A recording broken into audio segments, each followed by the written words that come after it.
So there are some counterproductive study habits which can even ruin your grades. Let's talk about each one of them one by one and also see what are the evidence which suggests them to be ineffective. Number one, cramming. So what happens is when we are cramming different topics or some different chapters or different subjects, we often mix information and get confused, which is obviously bad. And this happened with me in 8th class when I wrote in my exam, democracy is the process of producing offsprings. And I know how embarrassing that was. And the second reason why cramming is not effective is because it is shallow processing. And we focus on memorizing facts instead of getting deep understandings. Also, it is not learning at all. Like, we are not learning anything from cramming anything. Because true learning is the transfer of information from short term memory to long term memory. And nothing like that happens in cramming because there is no spaced repetition or active recall. Cramming can also cause stress and anxiety and also lack of sleep because you have too much information to cram. Karpike and Reo Digar 2007, Sepeda et al 2006, Beherick et al 1993, Cornell and Bijor 2008. These are some research papers which tells that cramming is worst study habit.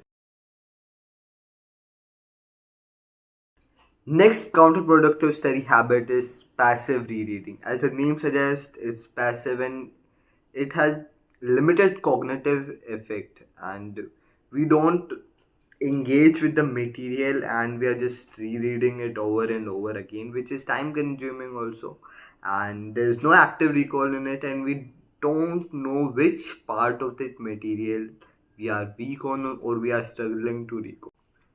Tanlowski et al. 2013, Karpike and Blunt 2011, Kang et al. 2007, Carpenter et al. 2013.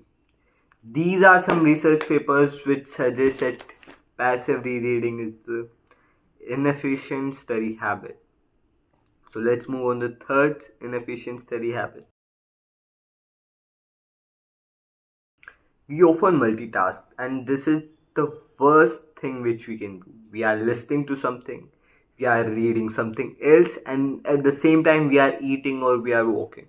So that is not at all effective, and it also slows down the task completion. It even reduces our creativity.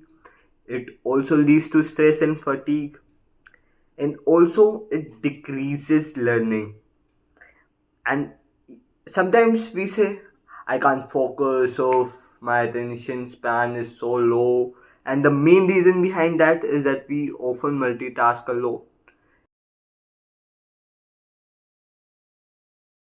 Next, an effective study habit is sacrificing our sleep. What we do oftentimes is that if our exams are near, we are going to wake up till 1 a.m. or 2 a.m. one day before that to study. But that is not at all effective, and it is the worst idea you could have because sleep has a major role in memory consolidation. Our brain's neurons get robust while we are sleeping, and there are many other demerits of sacrificing us. Cognitive impairment is one reason. Reducing information processing, memory impairment, decreasing creativity, and creativity is most important thing for 21st century because this is the age of entrepreneurship. Increased errors, emotional impact, and the research papers which suggest that sacrificing our sleep is a bad idea are Mednick et al. 2003, Stickgold et al. 2000, Harris and Horn 1999, Dewalt et al. 2010. So As I have told you, sleep is very important. Now, I think I should go to bed and sleep.